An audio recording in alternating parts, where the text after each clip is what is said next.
T twenty বিশ্বকাপে বাংলাদেশ না থাকে গ্রুপ পর্বের ম্যাচও দেখে নেই, সুপার এইটের ম্যাচও দেখে নেই।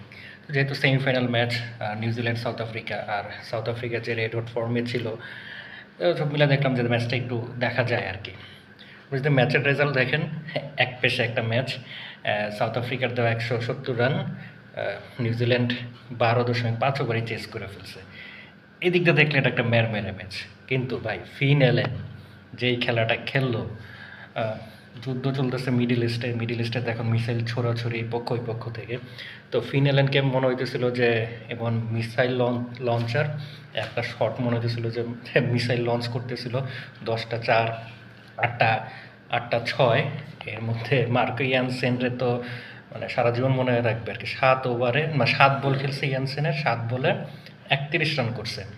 মার্কো ইয়ানসেনের 7 বলে ফিন এলেন 31 রান নিছে। এর মধ্যে শেষ যে 5টা বল 13 নম্বর ওভারের 5টা বল খেলছে, তখন জন ওভারটা শুরু হয়, এলেনের রান ছিল 76, এখান থেকে 5 বলে নিয়ে নিছে 24, ম্যাচ শেষ।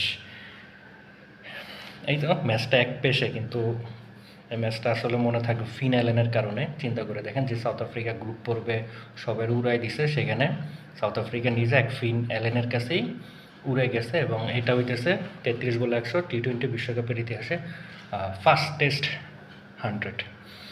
দারুণ খেলছে, মানে এই ধরনের ইনিংসে যতই প্রশংসা করা যায় কম হয়ে যায়। চাইলে এই ধরনের ইনিংস খেলা যায় না, তাও আবার সেমিফাইনালের মতো এমন একটা মানে এত হিউজ প্রেশার যে ম্যাচে। দেখা যাক ফাইনালে কী করে। আশা করছি নিউজিল্যান্ড একটা ট্রফি ডিজার্ভ করে, মানে ওয়ান ডে বিশ্বকাপ, টি-20 বিশ্বকাপ, মানে একটা ওয়ার্ল্ড কাপ তারা ডিজার্ভ করে। আশা করতেছি এবার সেই খরাটা ঘুষবে।